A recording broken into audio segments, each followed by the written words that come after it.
Hello students, today we will discuss force and energy. We learn this chapter, force and energy. In this chapter, we will learn about force, effect of force, types of force, energy and forms of energy. आज हम force और energy chapter पढ़ेंगे जिसमें हम force के बारे में, बल के बारे में, इफेक्ट्स ऑफ फोर्स, फोर्स के प्रभाव के बारे में, फोर्स के बल के प्रभाव के बारे में, टाइप्स ऑफ फोर्स, बलों के प्रकार के बारे में पढ़ेंगे, एनर्जी व ऊर्जा के बारे में पढ़ेंगे और फॉर्म्स ऑफ एनर्जी और ऊर्जा के रूप के बारे में पढ़ेंगे।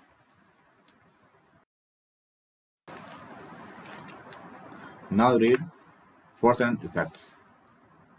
अब हम लोग फोर्स और उसके प्रभाव के बारे में पढ़ेंगे। First we learn force. पहले हम लोग फोर्स के सीखेंगे। फोर्स क्या है? जब हम किसी वस्तु को धकेल कर या खींच कर एक जगह से दूसरी जगह ले जाते हैं, मूव करते हैं, तब हम लोग उस पर फोर्स अप्लाई करते हैं, एक ताकत लगाते हैं। हर समय कुछ ना कुछ करने के लिए हम लोग ताकत का प्रयोग करते हैं। इस प्रकार फोर्स क्या है? A push or pull acting on an object is called force. किसी वस्तु पर, किसी ऑब्जेक्ट पे धक्का देना या खींचना बल कहलाता है, फोर्स कहलाता है। Let's see some example. A man can pushing a cart. एक आदमी जब गाड़ी को खींचता है या एक बच्चा खिलौने को खींचता है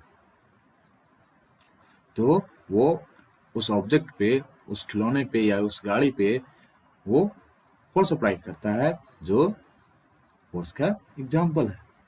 now we learn effects of force, बल के प्रभाव।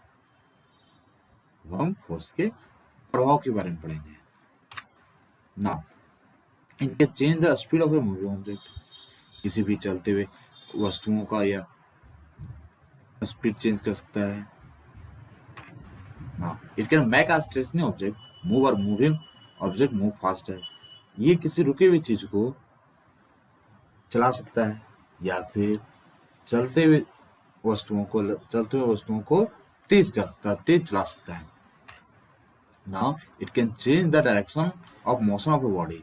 ये किसी भी गतिमान वस्तु को, उसके डायरेक्शन को चेंज कर सकता है। It can change the shape and size of an object. ये किसी वस्तु के शेप और साइज को भी चेंज कर सकता है। जैसे बैलून, अगर बैलून फुला हुआ रहता है, अगर हम उसमें हवा डालते हैं और उस पर जब दबाते हैं, जब फोर्स लगाते हैं, तो उसका शेप और साइज चेंज हो जाता है।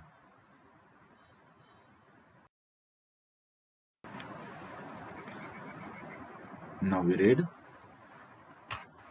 टाइप्स ऑफ फोर्स, बलों के प्रकार। फोर्स कितने प्रकार के होते हैं, कौन कौन से प्रकार होते हैं फोर्स के, इसके बारे में पढ़ेंगे। Now we see gravitational force, magnetic force, electronic force and frictional force. हम इस चैप्टर में ग्रेविटेशनल फोर्स, गुरुत्वाकर्षण बल के बारे में पढ़ेंगे, मैग्नेटिक फोर्स, चुंबकीय बल के बारे में पढ़ेंगे, इलेक्ट्रॉनिक फोर्स, विद्युतीय बल के बारे में पढ़ेंगे एंड फ्रिक्शनल फोर्स, जो घर्षण बल के बारे में पढ़ेंगे। ऐसे तो फोर्स के बहुत सारे प्रकार होते हैं, लेकिन हम इस चैप्टर में, इस क्लास में सिर्फ इन्हीं चार बलों के प्रकार के बारे में पढ़ेंगे, फोर्स के टाइप्स के बारे में पढ़ेंगे।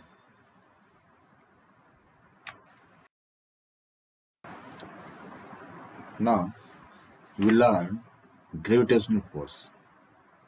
The force that pulls the object downwards towards the center of the earth is called gravitational force or force of gravity.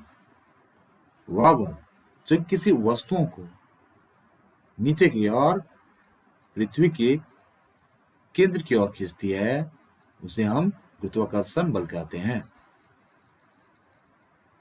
हर एक वस्तु जो भी हम ऊपर फेंकते हैं या जो ऊपर होता है वो जब गिरता है तो वो नीचे ही आता है, ऊपर क्यों नहीं जाता है?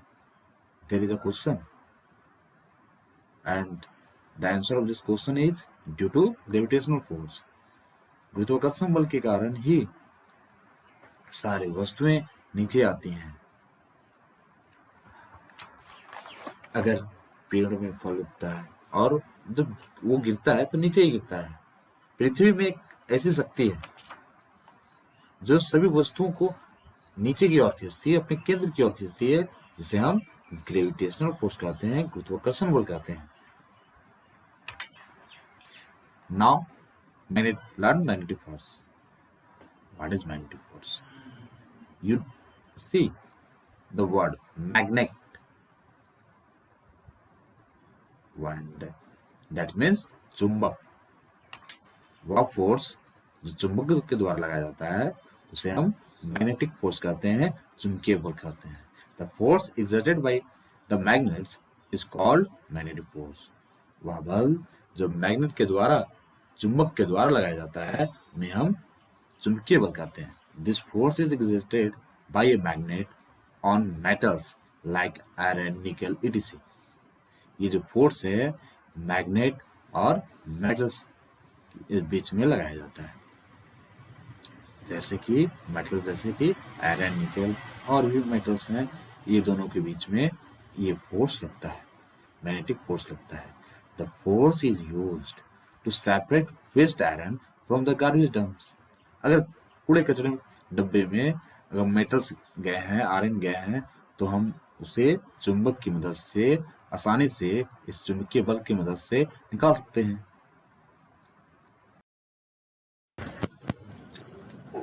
Next is electrostatic force, that means विद्युतीय बल। The force of attraction between two charged particles is called electronic force. दो चार्ज पार्टिकल्स, दो चार्ज वस्तुओं के बीच जो आकर्षक का बल होता है उसे इलेक्ट्रॉनिक फोर्स कहते हैं, विद्युतीय बल कहते हैं। If you rub a comb through your hair, the comb becomes charged and can attract a small bits of paper. अगर आप अपने बालों में एक कंघी को रगड़ते हैं तो कंघी क्या होता है, चार्ज हो जाता है और वो छोटे छोटे पेपर के भागों को, छोटे छोटे टुकड़ों को आकर्षित कर लेता है, सड़ जाता है, दिखते होंगे।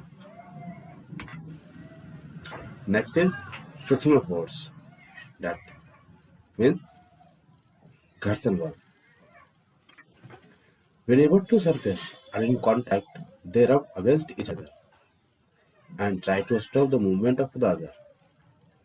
जब कभी दो सतह एक दूसरे के कांटेक्ट में आते हैं, नजदीक में आते हैं, दोनों एक दूसरे को रगड़ते हैं और एक दूसरे को रोकने का प्रयास करते हैं।